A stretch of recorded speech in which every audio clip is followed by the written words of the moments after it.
बंधुओं नमस्कार, जय श्री कृष्ण। बहुत से लोगों ने मुझसे ये प्रश्न किया है कि ज्योतिष के माध्यम से हम ये कैसे समझें और कैसे जानें कि कौन सा काम करके हमें लाभ मिल सकता है या कौन सा काम करके हमें अर्निंग हो सकती है।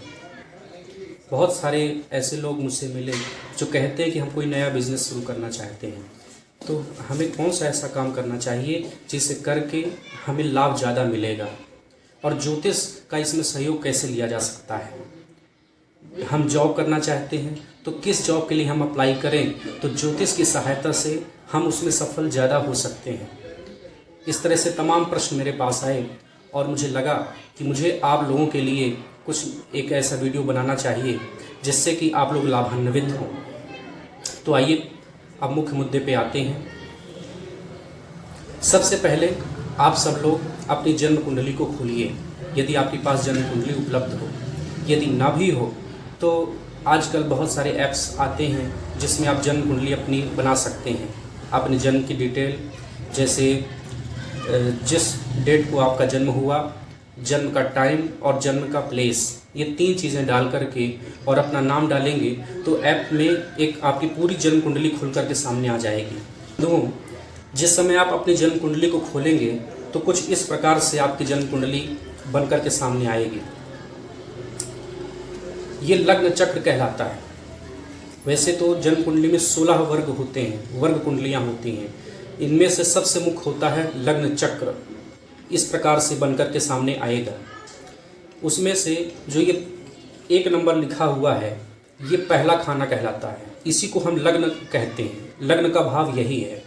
फिर उसके बाद 1, 2, 3, 4, 5, 6 ऐसे करके ये 12 भाव होते हैं जन्म कुंडली में। जहाँ पर ये 1 नंबर लिखा हुआ है वहाँ पर आपके जन्म कुंडली में 1 से लेकर 12 तक कोई भी नंबर हो सकता है, क्योंकि 1 नंबर का अर्थ होता है मेष राशि। तो ये जो जन्म कुंडली आपके सामने है ये मेष राशि का लग्न है और मेष राशि की जन्म कुंडली है। इसके बाद आपकी जन्म कुंडली वृषभ राशि की भी हो सकती है, मिथुन राशि की हो सकती है। लग्न आपका कोई भी हो सकता है 1 से लेकर के 12 तक। लेकिन उससे आप घबराइए नहीं, यहाँ कोई भी नंबर होगा उससे कोई मतलब नहीं है। लेकिन हाँ, गिनती यहीं से शुरू होगी। 1 number, 2 number, 3 number, 4 number, 5 number, ऐसे ही गिनती बढ़ती चली जाएगी। तो गणना ऐसे ही करनी है। सबसे पहला काम आप ये करेंगे। फिर उसके बाद दूसरा काम आपको ये करना है कि जहाँ पर लग्न चक्र दिया होगा वहीं पर लग्न की डिग्रियां भी दी होंगी। लग्न की डिग्री और सारे ग्रहों की डिग्रियां। बंधुओं, हर ग्रह ज्योतिष के अनुसार हर ग्रह की डिग्री 0 से प्रारंभ होकर के 30 डिग्री तक हो सकती है। तो आपको ये पता करना है कि आपकी जन्म कुंडली में लग्न की डिग्री क्या है, सूर्य की डिग्री क्या है और चंद्र की डिग्री क्या है। 0 से लेकर के 30 तक होंगी। जैसे जो मैंने आपको ये जन्म कुंडली दिखाई है, इस जन्म कुंडली में लग्न की डिग्री है 18 डिग्री, 17 कला और 2 विकला।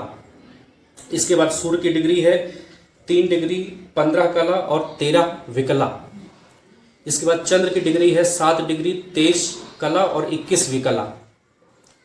इस प्रकार से अन्य ग्रहों की भी डिग्रियां दी हुई हैं।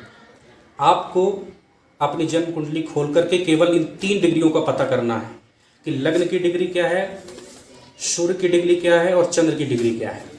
जब आप इतना कुछ पता कर लेंगे तो वैसे मैं आपको एक जानकारी दे दूं कि मोटा मोटा हिसाब ये है कि यदि डिग्री 10 डिग्री से लेकर के 20 डिग्री के बीच में हो तो ग्रह मजबूत माना जाता है, भाव मजबूत माना जाता है। 10 डिग्री से कम होने पर कमज़ोर होता है और 20 डिग्री से आगे होने पर भी कमज़ोर होता है। तो सबसे पहले अब आप ये देखें कि आपके लग्न की डिग्री 10 से 20 के बीच में है या सूर्य की डिग्री 10 से 20 के बीच में है या चंद्र की डिग्री 10 से 20 के बीच में है। इन तीनों में से जो भी डिग्री आपकी जन्म कुंडली में 10 से 20 के बीच में हो उसका पहले आप चुनाव कर लें। जैसे जो मैंने आपको जन्म कुंडली दिखाई है, इसमें लग्न की डिग्री 18 डिग्री आ रही है जो कि 10 से 20 के बीच में है। तो इस प्रकार से हम पहला स्टेप है ये। तो पहला स्टेप हमने ये लग्न को चुन लिया। यदि सूर्य 10 से 20 के बीच में होता तो हम इस भाव का चुनाव कर लेते। यदि चंद्र 10 से 20 के बीच में होता तो चंद्र तो यहीं पर बैठा हुआ है, तो हम इसी भाव का चुनाव करते। तो पहला स्टेप क्या है? पहला स्टेप है कि हमें 10 से 20 डिग्री के बीच में कौन सा ग्रह है या कौन सा लग्न है या सूर्य या चंद्र है, ये हमें पहले पता करना है। फिर दूसरा काम हमें ये करना है कि जो भाव हमने चुन लिया है, जैसे इस जन्म कुंडली में हमने लग्न को चुन लिया क्योंकि ये 18 है, अन्य तो 3 हैं और 7 हैं जिनसे हमें कोई मतलब नहीं, तो लग्न को हमने चुन लिया। अब लग्न से 10 नंबर आगे बढ़ना है। 10 नंबर प्रारंभ यहीं से होगा। 1 2 3 4 5 6 7 8 9 10 10 नंबर यहाँ पर आ रहा है जहाँ पर मंगल बैठे हुए हैं। तो इसका मतलब ये है कि ये जिस जातक ये जन्म कुंडली है उस जातक को मंगल ग्रह से संबंधित व्यवसाय करना चाहिए या मंगल ग्रह से संबंधित जॉब के लिए अप्लाई करना चाहिए, जिसमें उसे सफलता के चांस ज़्यादा हैं, वो जल्दी सफल होगा।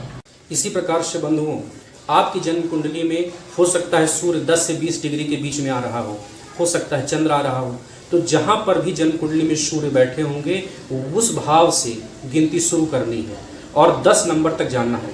तो 10वें नंबर पे का जो भाव है वहाँ पर जो भी ग्रह बैठा होगा आपको उसी से संबंधित अपनी आजीविका चुन लेनी है, क्योंकि उसी में आप सफल होंगे। एक बात और, हो सकता है कि आपकी जन्म कुंडली में लग्न भी 10 के 20 के बीच में आ रहा हो, सूर्य का डिग्री भी ऐसी हो और चंद्र की डिग्री भी ऐसी हो, या कोई 2 ग्रहों की डिग्री ऐसी हो, तो आप ऐसा कर सकते हैं कि उन 2 में से कोई भी काम आप चुन सकते हैं। दोनों की गिनती कर लीजिए, 10वें नंबर पे जाकर के जो भी ग्रह बैठा होगा उसी से संबंधित आपको आजीविका चुननी है, जिसमें कि आपको सफलता मिलेगी। आप अपनी जन्म कुंडली को खोलिए और ये प्रयोग करके देखिए, निश्चित मैं आपको विश्वास दिलाता हूँ कि आपको सफलता जरूर मिलेगी। वैसे एक बात और, इसमें इस छोटा सा वीडियो है इसलिए सारी बातें समेटी नहीं जा सकती, इसमें से कुछ और बातें भी हैं, जैसे सारे ग्रहों की आजीविका क्या क्या है ये मैं आपको अगली वीडियो में बताऊंगा कि सूर्य यदि आ रहा है 10वें नंबर पे तो क्या आजीविका चुननी चाहिए, चंद्र आता है तो क्या चुनना चाहिए, मंगल आता है, बुध गुरु, कौन सा ग्रह आ रहा है 10वें नंबर पे तो हमें कौन सी आजीविका चुननी चाहिए, ये मैं आपको अगले वीडियो में बताऊंगा कि हर ग्रह के कार्यक्षेत्र क्या क्या है। वैसे एक प्रश्न ये भी आता है कि यदि 10वें नंबर पे कोई ग्रह ना बैठा हो तब क्या करें, ये भी मैं आपको अगली वीडियो पे बताऊंगा, क्योंकि वीडियो ये लंबा हो जाएगा। वैसे शॉर्ट जानकारी दिया हूँ, बहुत सारे लोग लाभान्वित होंगे। आप आगे हमसे जुड़े रहें, मैं ऐसे ही वीडियो बनाऊंगा जिसमें कि छोटे छोटे ऐसे टिप्स दूंगा जिसमें आपको बहुत लाभ मिलेगा। मैंने देखा है बहुत से लोग बहुत परेशान रहते हैं और भटक रहे होते हैं और उन्हें समझ नहीं आता कि मुझे क्या करना चाहिए, लेकिन ये छोटी सी ट्रिक है लेकिन इससे लाभ बहुत है, आप आजमा कर देखिए। नमस्कार।